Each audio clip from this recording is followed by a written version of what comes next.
I'm Catherine McLean, founder and CEO of Dillon Green, and today I have with me Doseke Akporiaye, who's the Executive Director at WRISE. Thank you for joining me. Thank you, Catherine. This is the second time that I've interviewed you. I feel like I interviewed you just the other day, but it was like a year and a half ago. Yeah. A good year and a half ago. So a lot's changed. Too many things have changed.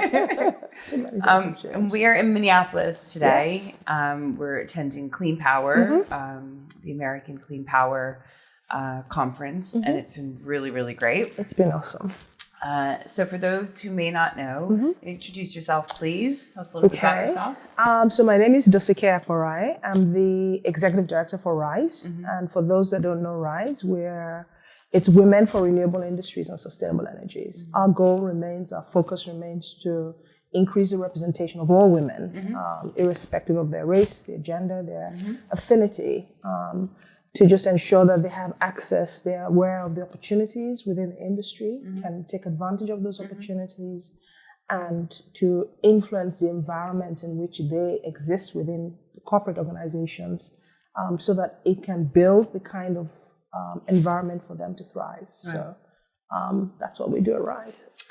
And I was very excited to see that the WRISE Leadership Forum is in Washington, D.C. this year. It would be nice if it was in Northern Virginia, but fine. Yeah, I know. Reston would be great next year.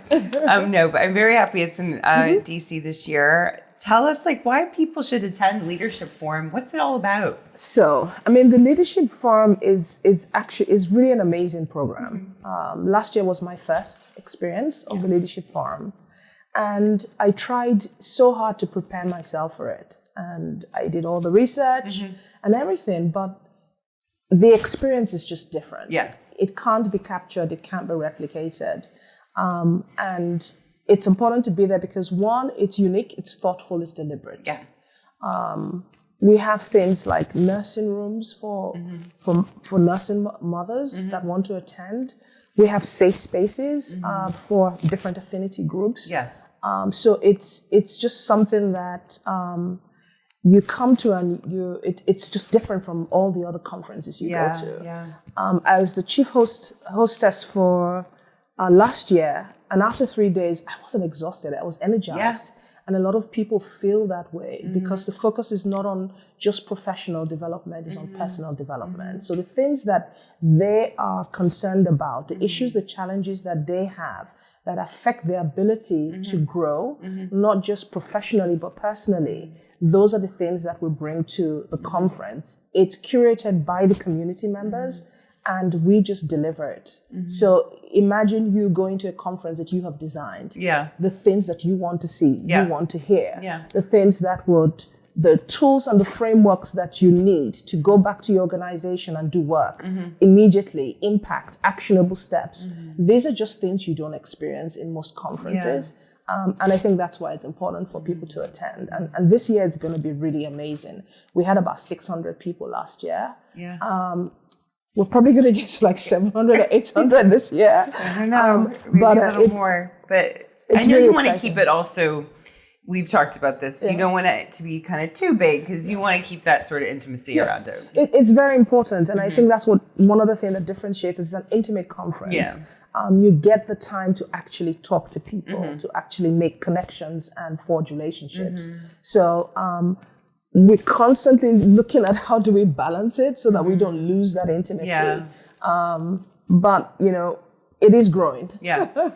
Yeah, I just loved it last year. So last year, for those who don't know, it was in Minneapolis. And I think what it is these women's events where they're so important at these conferences. They're absolutely vital. I'm not criticizing it at all, but you do feel rushed. There's a lot of women you want to catch up with, and you're trying to do it in that sort of period of time. Exactly. I think what was so great about Leadership Forum is I just felt so much more relaxed. I had plenty of time to catch up with people and chat to people, and it just I just think it's such an incredible event. I can't say enough about it. It is, and I think what makes it really special is you do get the professional side. We have tracks on policy, on technology, emerging technologies, but you also have tracks on wellness. Right. You also have tracks on other things that are of interest to you. It's not just about women. It's not just about women and just networking and getting together. It's really about, even some of the topics that you hear in other conferences, hearing it from women leaders. Yeah. It's just a different perspective. Totally. Yeah. And hearing what they're doing. For some of them, they don't even get the opportunity to be on a stage to share their experiences. So giving them that opportunity to be on a stage, to share and to hear exactly the same issues from the perspective of different women and from different backgrounds. Yeah. I think that's what makes it really extra special. And October 9th to 11th this year, Washington, D.C., Omni Shoreham Hotel, that's the place to be. So exciting. So in addition to supporting early career professionals already working in clean energy and those looking to transition into the industry, WRISE is also strongly focused on supporting senior women leaders in their clean energy careers. Can you talk more about the specific programs and benefits WRISE provides for women executives or those on the executive track in our industry? So that's a great question. And I think from the inception of WRISE, we focused a lot more on early and mid-career women. And that was needed because at that time, this was a new industry. People needed to just even ask some dumb questions that didn't make sense, right? And you needed that safe space. Yeah. And what we've seen now is a lot of this will have grown into senior roles, and you have more executive women in the industry. And we haven't created that safe space for them. And so what we're working on now is to create a safe space for executive women and senior women. The issues and the challenges that they face are totally different from early and mid-career. So one of the things that we're doing this year, we're going to include an executive track in the Leadership Forum. And that gives aspiring executives, emerging executives, to hear from other executives in terms of what it's like to be an executive, some of the decisions they have to make, the challenges, and the perspectives in which they look at organizations and the work that they do. The second thing we have is a leadership circle of senior women, where we're building that program to include speaking engagements for them when they join that membership group. But also we've talked about it, giving them opportunities to be on podcasts like yours and talk shows like yours. Again, to give them a platform and to be able to share their perspectives, their unique perspectives. So that's the second thing we'll be doing. And there's a pilot that we're going to run at this year's Leadership Forum for just a small group of executive women to test it out. And it's driven by the give and get philosophy. And what I mean by that is a lot of executive women are given all the time, speaking engagements, mentorship, people wanting to stand on their shoulders, and a lot of the time they don't get back.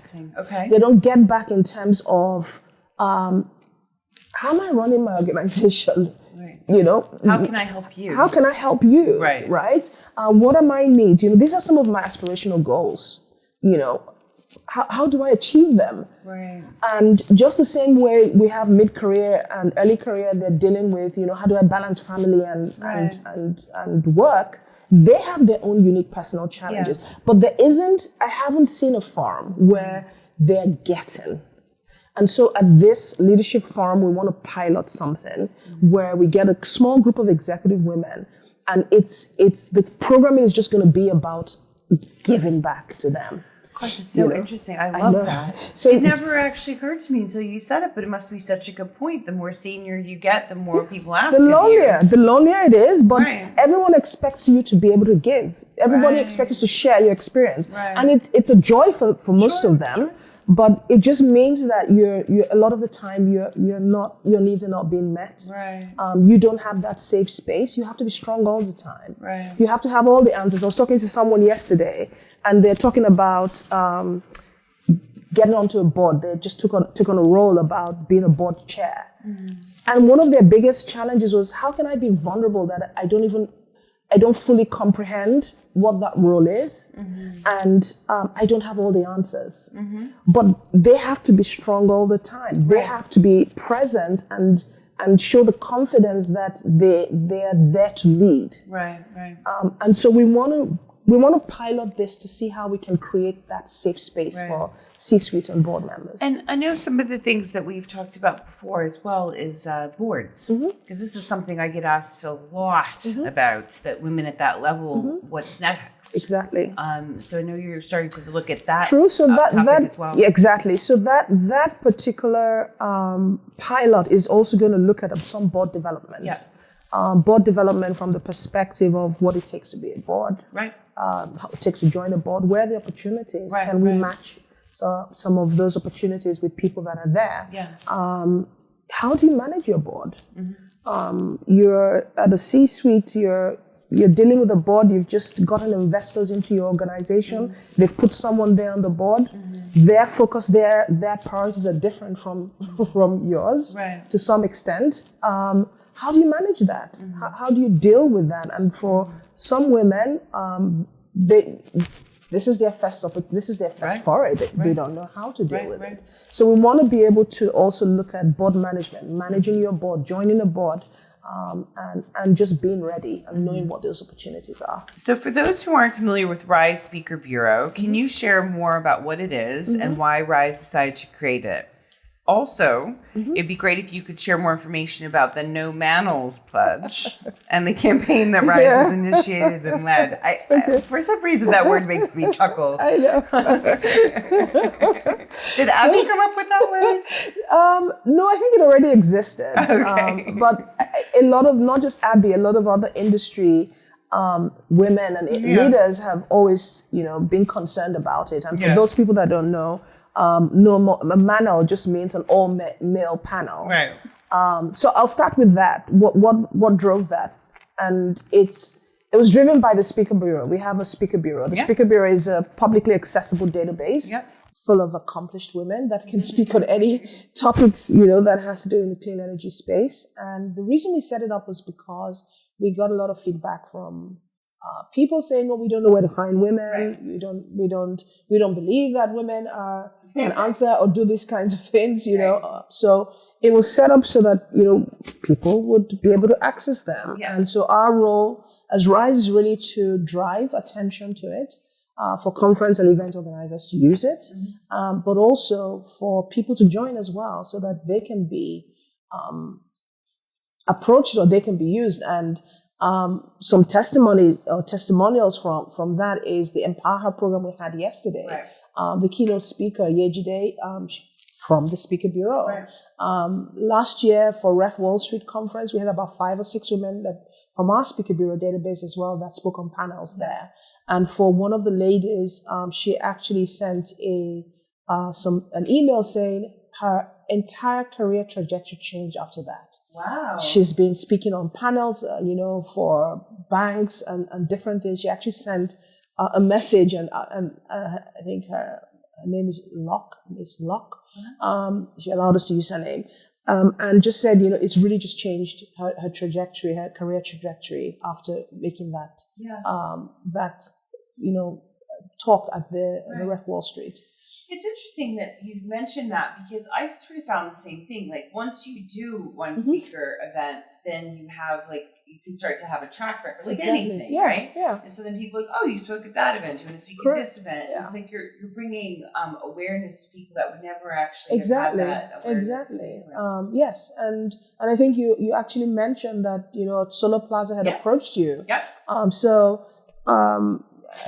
These are just things that are the benefits of having that, just so that people can get that first-time opportunity. We actually have a committee of volunteers from the industry specifically for the Speaker Bureau database, and they also offer training so that people are not comfortable. They have, they're nervous. We offer them, give them tips on how to be a good speaker, and just. Again, part of the campaign that we're going to do, the No More Manels campaign, is essentially because we want to create opportunities for people to have diverse voices in every room, every conversation, to bring that into every perspective that we have. So that's what we're doing. It just shows that it works. It works. And I think on our part, what we hadn't been doing in the past is actually driving attention to it. Yeah. And so what we want to do now is drive more attention to it. And Solarplaza, we're talking about they're going to run a campaign. And to my next question, your next question in terms of what else we're doing, we want to build on this to now encourage conference organizers to share the diversity data for conferences, in terms of panels and speakers. Now, this is data that they already have. So we're not asking them to create anything new, but just the same way you publicize your conferences and say, show a percentage that this year we were at 40-50% diversity, right? And it just gives you a figure to work with. There isn't a magic number, but what is important is that there's a commitment to actually seek diverse voices, diverse perspectives in all the conversations that we're having within the industry. And so partnership, to your question, strategic partnerships are critical for us going forward at WRISE. Partnering with, as many of the conferences, event organizers to push the agenda of diversity and exploring how can we measure these things. What kind of data do you already have that we can build on? And it may be unique to each organization, but trying to work with what already exists, what they have, because if we try and recreate something, it's just going to take longer and we'll get pushback. The second thing we want to focus on is how do we give people the framework and the tools to actually do some of these things within their organizations. So they attend some of our functions, they're excited, but they don't know where to start from. Again, another example, I was speaking with a founder and two founders, a he and a she, and they both said, I'm really keen to this. I just don't know where to start from. I just don't know what to do. And so what we want to do is partner with organizations that are developing frameworks on DEI. Within how do corporates roll out their DEI framework? So one organization we want to work with some more is Renewable Forward. We want to also look at what kind of policies are forward-looking in terms of DEI, and we want to work with people that would not only develop these policies but ensure that C-suites and board understand the implication of it because it does cost. Again, another conversation. Someone pushing a DEI policy. The implication was that it was very expensive for the organization because if you give people, for example, extended leave for certain issues, the organization still needs to pay you and then pay someone else. So just having those honest conversations of what would it take to implement this? Because I think some of the time people just say, yes, let's do this, and don't think and plan towards how do we make it happen? How do we build that entire system that ensures that this idea, this mission that we have is implemented and executed. So strategic partnerships, it's something critical that we want to do as well. And it's frameworks. It's really interesting because so much of it is the retention, isn't it? Like even what you were saying about like the family policy, like if you made a point actually at Empower Her yesterday about if you have a miscarriage and you want to take a few weeks to recover, like that's not covered in your policy. But and yes, I can understand to an extent that it is an expensive thing to give someone some extra time off, but it's also an expensive thing to hire. Of course.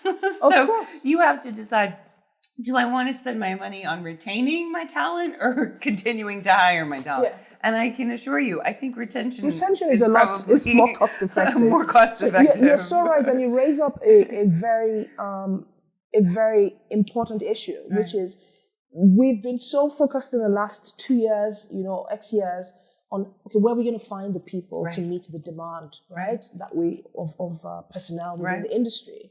And so you have apprenticeship programs, you have workplace programs, you have all manner of programs of trying to get people into the industry, and we're seeing some success, right? But we're getting different types of people, veterans, Gen Z, Gen X, all kinds of people, and they're coming into organizations, and how they need to be managed and how they perceive motivation and empowerment is totally different. But we're not adjusting the system, the policies, right? And what it takes to retain them is a totally different issue.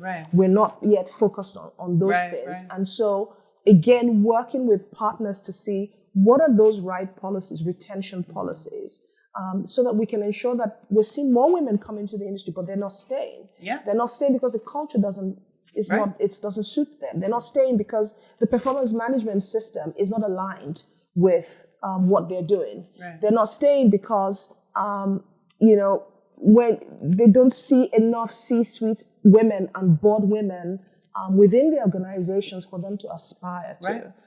And again, I think it's looking at it from a systemic perspective and saying, how do we solve that problem? Because it is a systemic problem that requires a systemic solution. So WRISE recently announced that Constance Thompson, one of my faves, from ACORE, and Asha Gandhi from energyRe, and Lauren Haller from Pattern have joined your board of directors. Can you share more about these announcements and the value these ladies are going to bring? I am so excited about all the board members that are joining. Each of them brings, different energy and a different aspect into the organization. And I think it's also a testament of WRISE growing.